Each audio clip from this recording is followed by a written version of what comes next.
Taste లో good, సిటీలో street food, నగర వాసులను ఉవ్విళ్లూరిస్తున్న వీధి తినుబండారాలు. పూర్తి వివరాలకు చదవండి రేపటి సాక్షి దినపత్రిక. జగన్ పిలుపుతో శనివారం నాడు దేవాలయాల్లో కోటాను కోట్ల భక్తులు చేసిన ప్రార్థనలు ఫలించాయి. రాజకీయ అవసరాల కోసం ఆ దేవదేవుణ్ణి వాడుకుంటే ఈ దేశ ప్రజల ముందు దోషిగా నిలబడాల్సిన పరిస్థితి వస్తుందని చంద్రబాబుకు తెలిసొచ్చింది. పవిత్రమైన శ్రీవారి లడ్డూల్లో కొవ్వు కలిసిందన్న చంద్రబాబు ఆరోపణలపై సుప్రీంకోర్టు ఈరోజు సూటి ప్రశ్నలు సంధించింది. వైవి సుబ్బారెడ్డి, సుబ్రహ్మణ్య స్వామి వేసిన పిటిషన్లపై సుప్రీంకోర్టు విచారణ జరిపింది. అసలు నెయ్యిలో యానిమల్ ఫ్యాట్ కలిసినట్టు, అది లడ్డూల్లో కలిసినట్టు సాక్ష్యం చూపించండి అంటూ దిమ్మ తిరిగి మైండ్ బ్లాంక్ అయ్యే ప్రశ్నను సంధించింది. జూలైలో రిపోర్ట్ వస్తే సెప్టెంబర్ వరకు దాదాపు 2 నెలల పాటు ఏం చేశారంటూ బెంచ్పై సుత్తితో ఠపీ ఠపీ ఠపీమని కొట్టి మరీ ప్రశ్నించింది. అసలు కల్తీ జరిగిందంటున్న నెయ్యిని వాడారా లేదా అని టీటీడీ తరపు లాయర్ లోధ్రాను ప్రశ్నించింది. ఆ నెయ్యి వాడలేదు, తిప్పి పంపేశామని సుప్రీంకోర్టు సాక్షిగా లోధ్రా సమాధానమిచ్చారు. అయిపోయింది, బాబు దొరికిపోయారు, అడ్డంగా బుక్ అయిపోయారు. ఒక అబద్ధాన్ని నిజం చేయడం కోసం పిల్లి మొగ్గలేసిన చంద్రబాబు ఆఖరికి సిట్ను ఏర్పాటు చేసి చేతులు దులుపుకోవాలని చూశారు.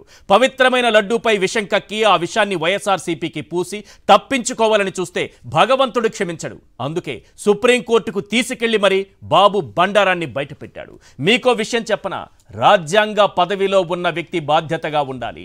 భగవంతుణ్ణి రాజకీయాల్లోకి లాగడమేంటి అన్న ఒక్క కామెంట్ చాలు చంద్రబాబు క్షుద్ర రాజకీయం సుప్రీంకోర్టు సాక్షిగా బట్టబయలు అయిందని చెప్పడానికి. అయ్యా చంద్రబాబు గారు, జగన్పై కోపముంటే రాజకీయంగా ఏం చేయాలో చేసుకోండి, ఎన్ని ఆరోపణలైనా చేసుకోండి, మీ చేతిలో ఉన్న వ్యవస్థలన్నింటినీ ఉపయోగించుకుని ఎన్ని అడ్డదారులైనా తొక్కండి. అంతేకాని దేవుణ్ణి అడ్డు పెట్టుకుని రాజకీయం చేయాలని చూస్తే జగన్ ఊరుకోవచ్చు, కానీ ఆ దేవదేవుడు మాత్రం క్షమించడు. ఈరోజు మీరు దోషిగా నిలబడింది కేవలం రాష్ట్ర ప్రజల ముందే కాదు, కోటాను కోట్ల శ్రీ వెంకటేశ్వర స్వామి భక్తుల ముందు, ఈ దేశ ప్రజల ముందు. ఈ దేశంలోని 140 కోట్ల మందికి మీరు సమాధానం చెప్పకపోవచ్చు, కానీ సుప్రీంకోర్టు అడిగినటువంటి ప్రశ్నలకు మీరు సమాధానం చెప్పాల్సినటువంటి అవసరం ఉంది. ఈరోజు దేశవ్యాప్తంగా ట్రెండింగ్ ఏంటో తెలుసా? CBN should apologise Hindus. ఎక్కడ చూసినా ట్విట్టర్లో, సామాజిక మాధ్యమాల్లో మారుమోగిపోతూ ఉంది ఈ విషయం.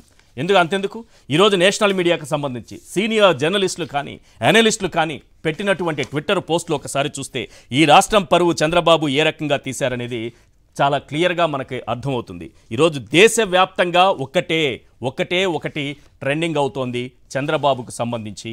అలాగే ఆయన అపాలజైజ్ చెప్పాలనేటటువంటి విషయం కూడా ఈరోజు ట్రెండింగ్గా నిలిచింది. ఒకసారి సుమంత్ రమణ్ చేసినటువంటి ఒక ట్విట్టర్ పోస్ట్ను మనం ఇప్పుడు చూస్తున్నాం. చాలా క్లియర్గా అందులో రాసుకొచ్చారు ఆయన.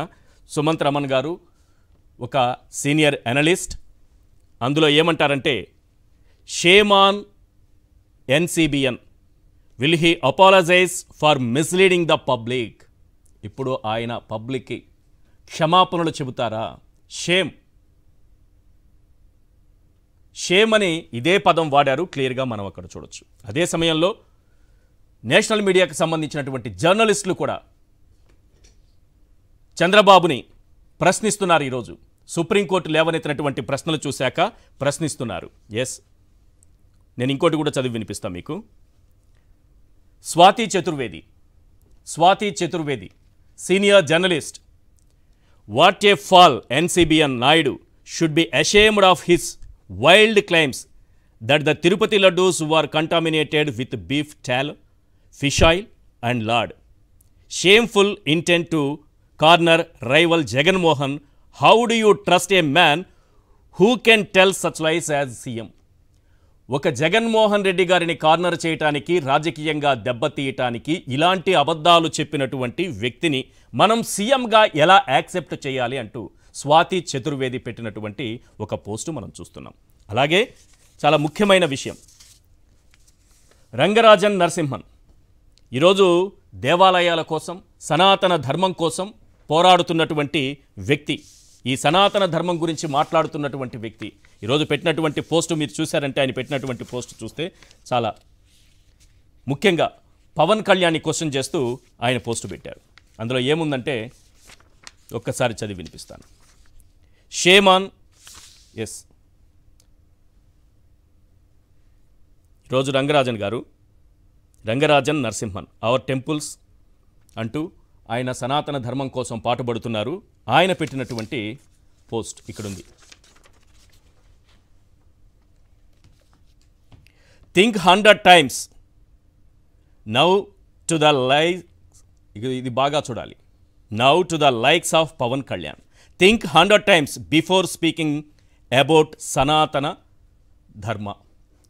1కి 100 సార్లు ఆలోచించుకొని మరీ సనాతన ధర్మం గురించి మాట్లాడాలి పవన్ కళ్యాణ్ గారు అని ఈరోజు సుప్రీంకోర్టు క్వశ్చన్ చేసిన తరువాత ఆయన లేవనెత్తినటువంటి అంశం, ఆయన పెట్టినటువంటి ట్విట్టర్ పోస్ట్. ఎందుకంటే వారు ఈరోజు దేశవ్యాప్తంగా మన సనాతన ధర్మం గురించి, మన టెంపుల్స్ మనం కాపాడుకోవాల్సినటువంటి అవసరం గురించి, హైందవ సంస్కృతి గురించి, హిందూ ధర్మం గురించి పోరాడుతున్నటువంటి వ్యక్తి పెట్టినటువంటి పోస్ట్ అది.